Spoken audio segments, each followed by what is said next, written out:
Mwaramutse neza mwese.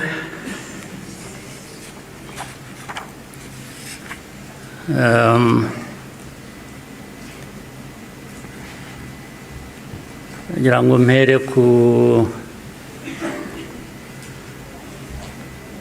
ngingo yo kuvuga ubuhamya Minisitiri Bizimana yatugejejeho. Hari ubundi buhamya burebure burimo amateka akomeye Theoneste namaze kutugezaho. Ibyo twumvise byose bifite aho bishingiye. Ni ukuri abafite uko babihakana cyangwa babihakanya, ngira ngo bafite akazi gakomeye kugira ngo uhindure amateka nk'ayo y'abantu nk'abandi, uyagire uko ushaka, yaba mu gihugu hano, byaba hanze, cyane cyane niyo bakunze guhindura aya mateka yacu ku mpamvu zitandukanye.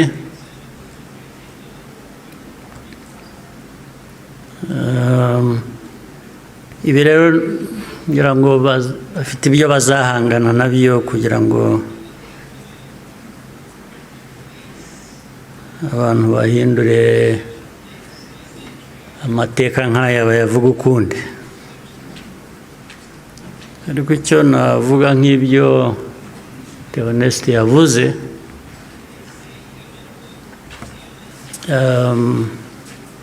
ibihe byo birahinduka, ibihe byarahindutse.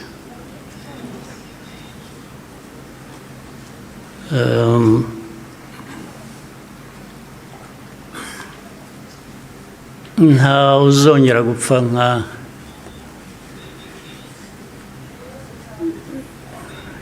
nk'uko Theoneste yabivugaga, n'abapfuye cyangwa nawe uko yapfuye. Buriya yarapfuye, kuba ariho ni nko kuzuka, ariko nta wakongera gupfa kuriya. Impamvu kandi mu zindi nyinshi,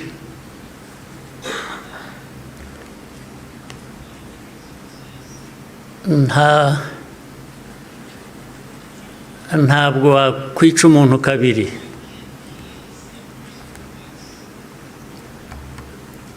Ubigerageje azakwica mbere yo kumwica. Ubwo turi aha mutureba, bamwe bajya bashinyagura bavugira hanze. Igihugu cyose, igihugu cy'u Rwanda ureba, ntabwo gishobora gupfa kabiri.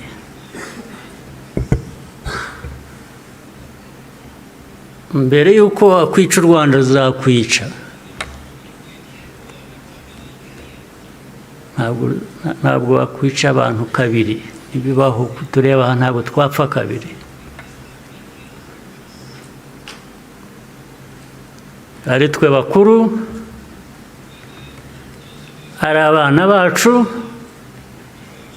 ntawe uzabica kabiri, ntibishoboka, ntabwo byakunda.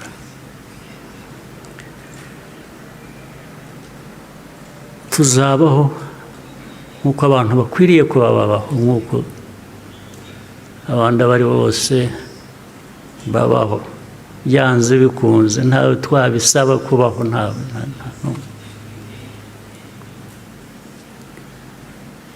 Uko mbivuze uku, hari ababyumva ukundi cyangwa hari abazabisubiramo ukundi, ariko uko mbivuze ni uko nguko aba ariko mu gutwara.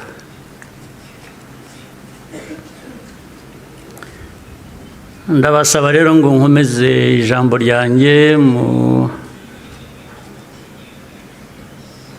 rurimi abashyitsi bamwe hano bumva batagombye kubasemurira,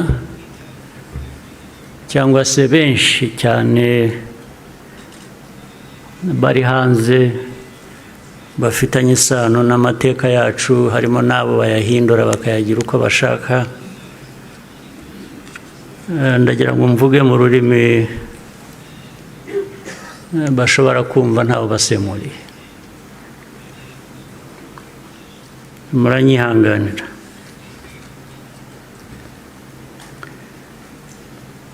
Today we gather again in remembrance to everyone present and watching online. Thank you for joining us on this important day.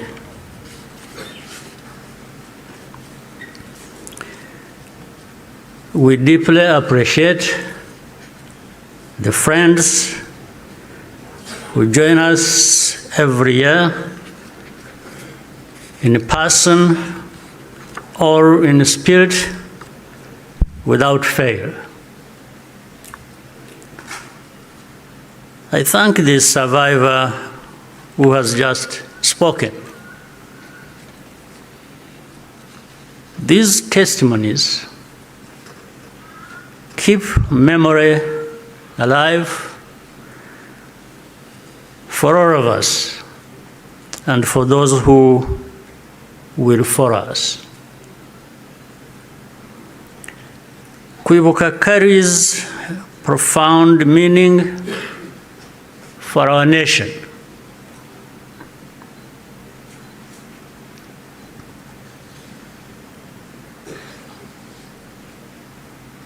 It is how we confront and overcome the divisions that nearly destroyed us.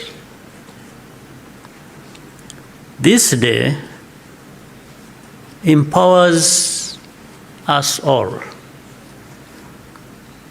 We draw on the strength of survivors who provide the reservoir of humanity that feeds our nation's soul.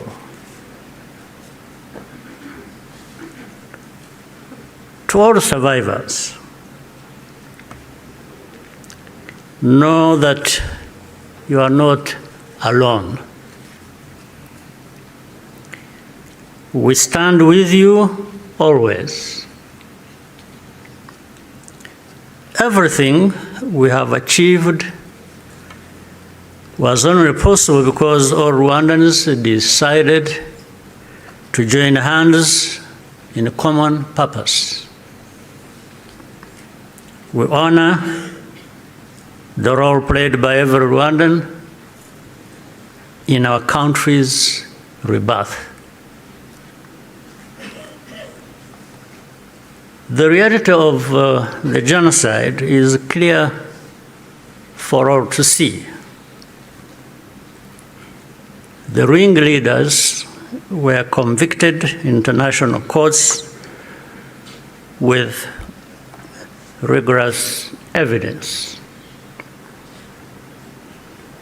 The Gacaca process documented the course of the genocide in every single village and neighborhood in Rwanda. Over 50 million handwritten pages were produced during the 10 years of Gacaca. Right here, where we are standing,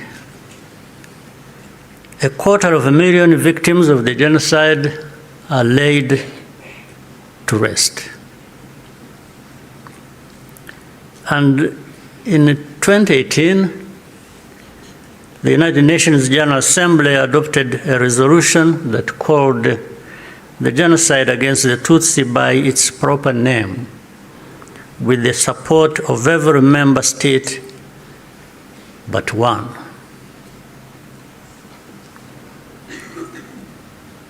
The truth is undeniable, and yet we still find people sowing doubt and twisting the facts up to today.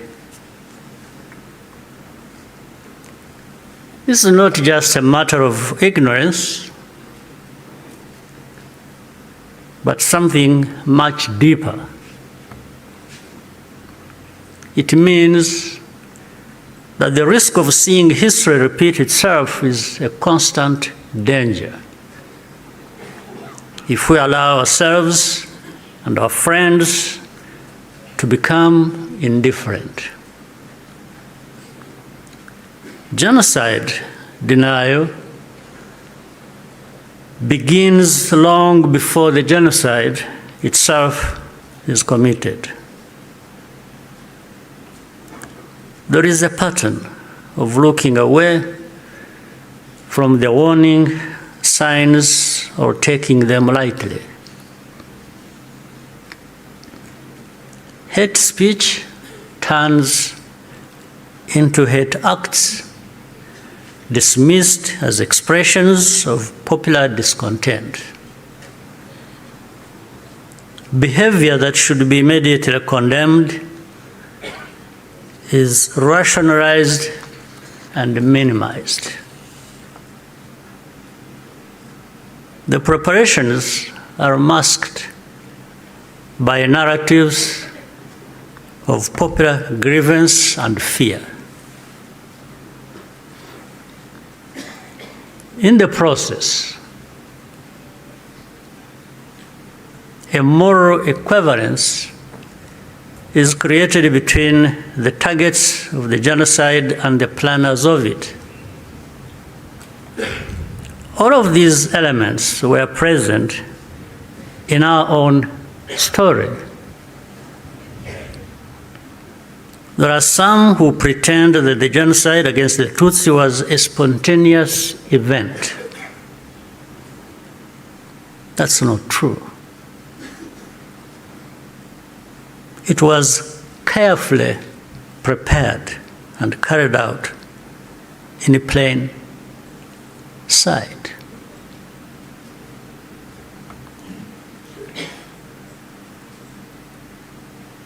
Regrettably, some who spoke the truth at the time, and who were even eyewitnesses, later became peddlers of distortion, mainly for political reasons. Militias were openly trained and indoctrinated in hate. Weapons were imported in large quantities, and Rwandans who opposed it were threatened or killed. Before 1994, communities were subjected to waves of smaller massacres meant to normalize the killing and also to measure the reaction of the wider world. And with only a few heroic exceptions, the world was unconcerned until it was too late. In the early 1960s, after countless Tutsis were killed or forced into exile, international voices such as Bertrand Russell, to name just one, described it as systematic extermination. The pattern continued in the 1980s and early 1990s. When Tutsi communities such as the Bagogwe in the northwest were targeted in organized attacks,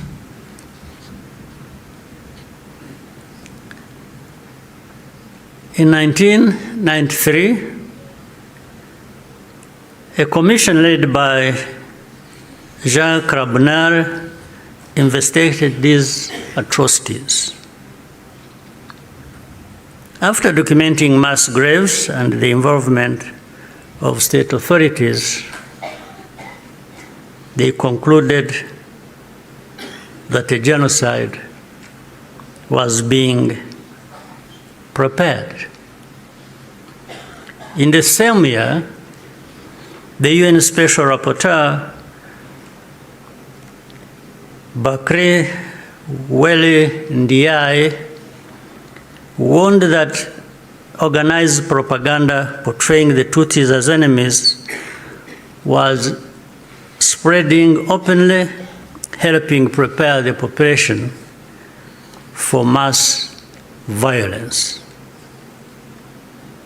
In January 1994, the command of the United Nations mission in Rwanda sent a fax back to headquarters in New York with detailed intelligence that in Habm were stockpiling weapons and compiling lists of Tutsis to be killed. He was then ordered to share the information with the very government which was preparing the genocide and to take no further action. And sadly, the reaction today is no different here in our region. And you can see it right before our eyes. When the genocide began, the nature of the crime was immediately obvious. All Tutsi were targeted because of their identity. Nowhere was safe, including churches and schools. That horrific reality only underscores the humanity and the courage of the Rwandans who took risk to provide hiding places for their fellow citizens. The reaction of the international community was to evacuate foreigners and withdraw most peacekeepers. At Eto, Kichikiro, when the peacekeepers withdrew, thousands of desperate Tutsi were left to die. Such scenes were repeated across the country. If these forces had instead been supported to protect Rwandans, the killers could have been deterred and many people would still be alive. The lives saved by the United Nations peacekeepers who were allowed to remain makes clear how much more could have been done with political will. Even as the killings accelerated, the language used to describe what was happening itself became a matter of calculation. Genocide is defined in international law precisely to create an obligation to act. To witness such a crime and deliberately refuse to use the term is, in effect, genocide denial, perhaps even a form of aiding and abetting. The technology existed to disrupt the radio broadcasts that directed the killings. The planes capable of jamming those signals were available. Officials even calculated the hourly cost of the mission. In the end, the operation was deemed to be too expensive and potentially also a violation of Rwanda's sovereignty. So the cost was more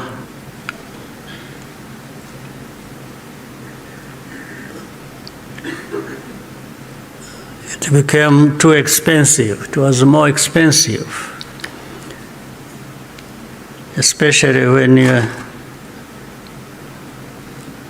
in their minds those lives are really worthless. So our lives were worth nothing. That's fine. For Rwandans, the lessons have been brutal.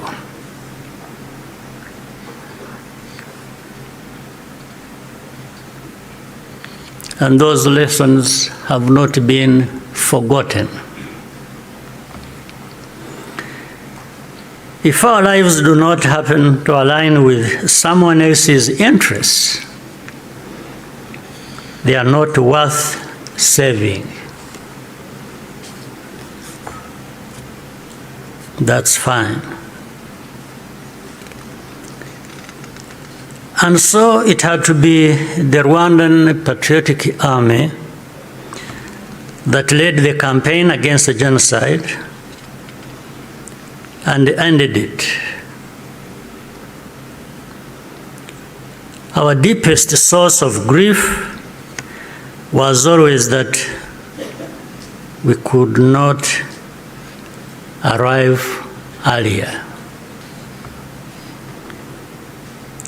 This is a simple truth of history, which many today still have reservations about acknowledging, for reasons we do not and maybe will never understand. The culture and character of today's Rwanda Defense Forces, RDF, was forged in those dramatic moments. It guides the conduct of our forces who serve abroad excuse me, in peace-building missions, earning universal respect. Indeed, no sanctions or insult from outside can ever tarnish the honor and integrity of Rwanda's defense and security forces, who are among the finest that can be found anywhere.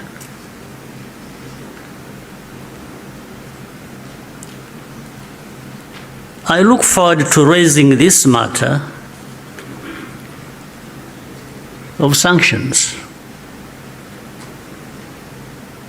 at the highest level to understand the basis for such an injustice.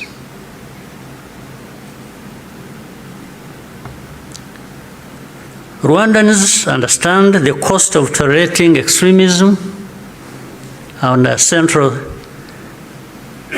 security principle is to put the protection of civilians first. After the genocide, Rwandans chose to rebuild our country together. With that came a promise to never let the politics of genocide take root ever again. I tell you, genocide cannot happen here again. It won't happen.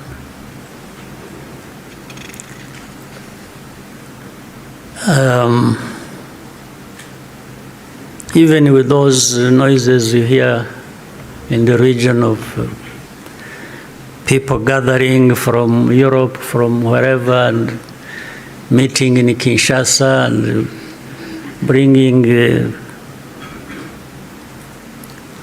the son of habm and relatives and others from wherever and gathering. All of that is just noise. It cannot amount to anything that will happen here of that kind again. It cannot happen. And I'm saying this not just as a person. And I'm just saying it because I know every Rwandan, young and old, is as determined and is saying so, like I'm saying now to you.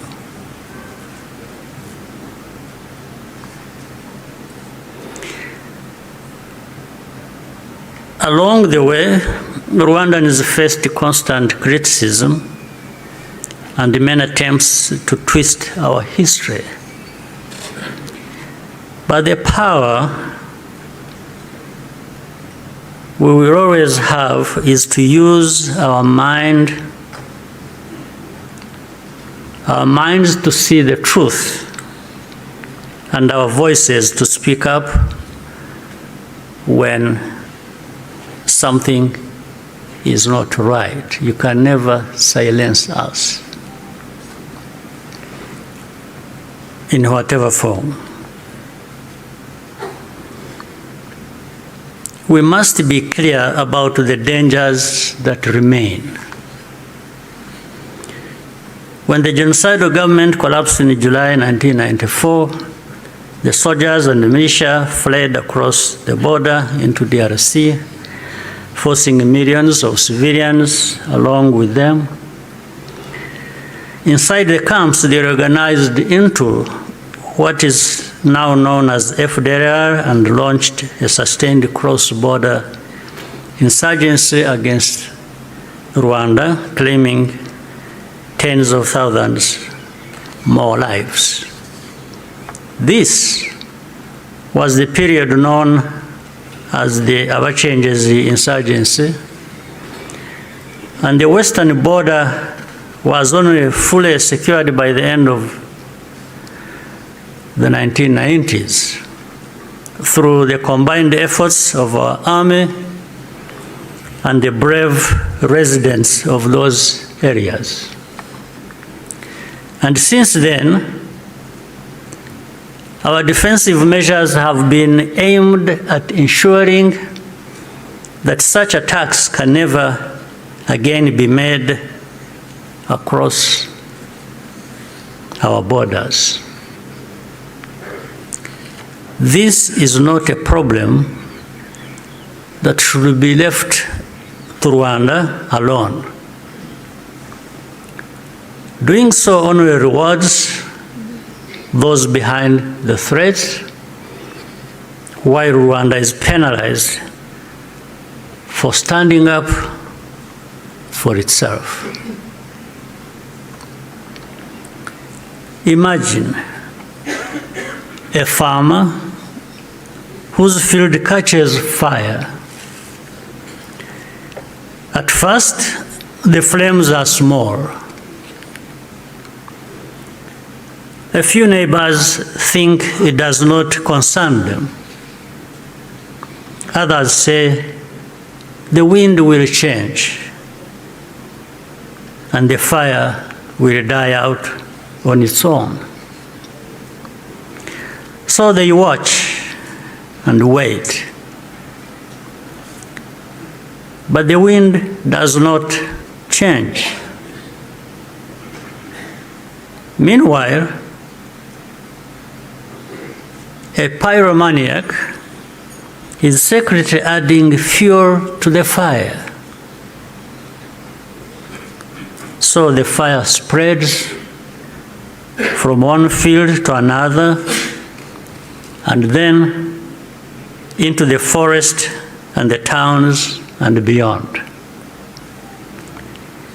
Only then do people run with buckets of water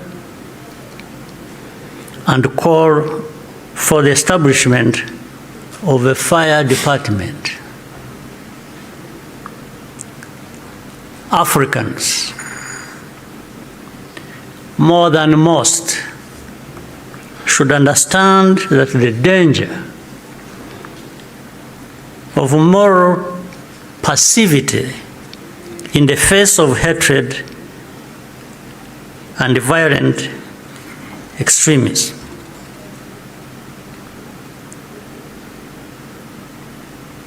We should understand that danger, especially in the face of hatred and violent extremism. Africans, more than most, we must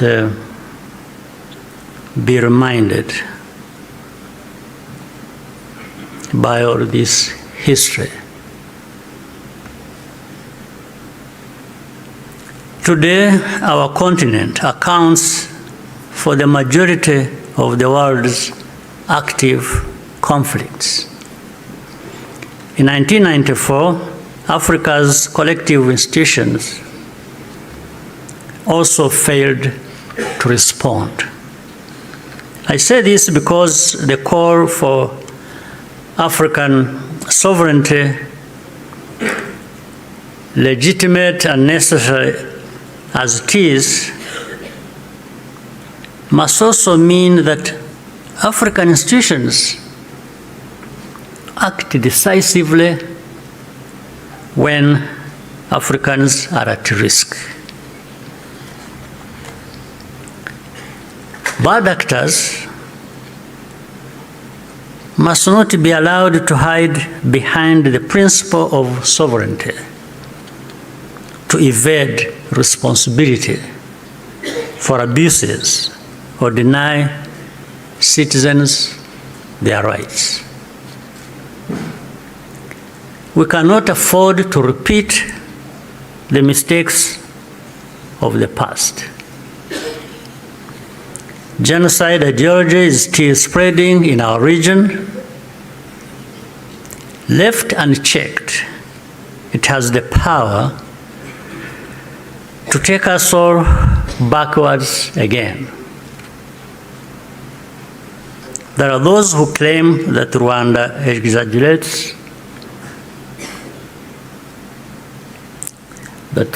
exaggerates, these concerns, or that we have ulterior motives. This is not only false, it exposes the deep cynicism that led to the tragedy we commemorate today. What sustains Rwanda today is the unity of Rwandans and the convictions that, like all people, we have the right to live in safety and dignity and at peace with all our neighbors. What we ask is for partners to join with us to fight extremism, rather than punishing Rwanda for defending itself. We owe future generations of Rwandans more than survival. They deserve to inherit a secure, united, and bold country and an integrated and confident Africa. We invite you to stand with us in remembrance and also in action. I thank you for your patience and kind attention. Murakoze cyane.